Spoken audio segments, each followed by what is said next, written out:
Les étudiants de français 4 de l'Université Simon Bolivar de Caracas allons vous présenter Marie-Claude Mattei-Müller, linguiste et anthropologue française qui travaille au sein des communautés amérindiennes du Venezuela.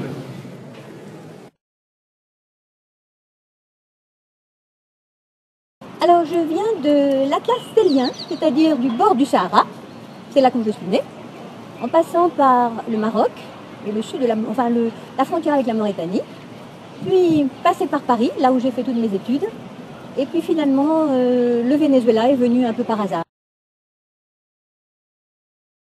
Défendre les minorités me semblait comme une nécessité, même si, je veux dire, ça ne veut pas dire que les grandes cultures et les cultures nationales ne sont pas intéressantes, c'est autre chose, mais je veux dire, revendiquer les droits de ces cultures, de ces langues, qui sont des langues à part entière. On a toujours tendance à penser que ces langues minoritaires sont faciles, etc. Loin de tout ça, ce sont des langues extrêmement complexes.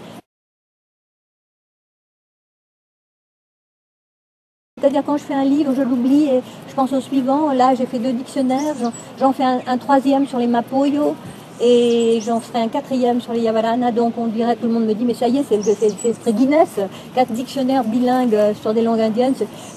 Bon, pour beaucoup de gens, c'est des succès, mais c'est pas ce que j'appelle le succès. Je pense que c'est ma relation avec les Indiens que je considère être le plus grand succès.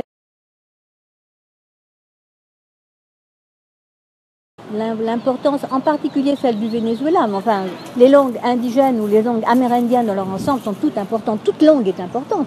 Une langue véhicule une culture, donc il n'y a pas de langue non importante. Ça n'existe pas.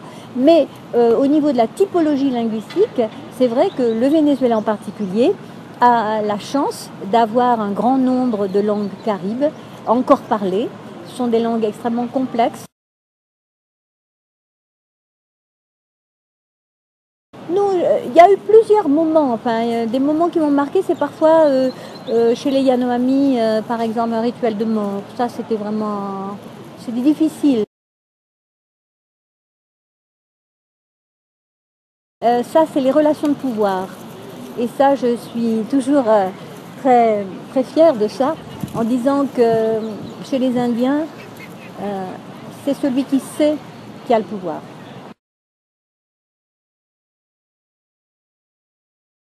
Le savoir n'a pas de limite et que, bon, apprendre le plus possible a toujours été mon désir. Donc, une langue de plus, c'est une vie en plus, c'est un pays en plus. Tout ça, c'est du plus dans la vie.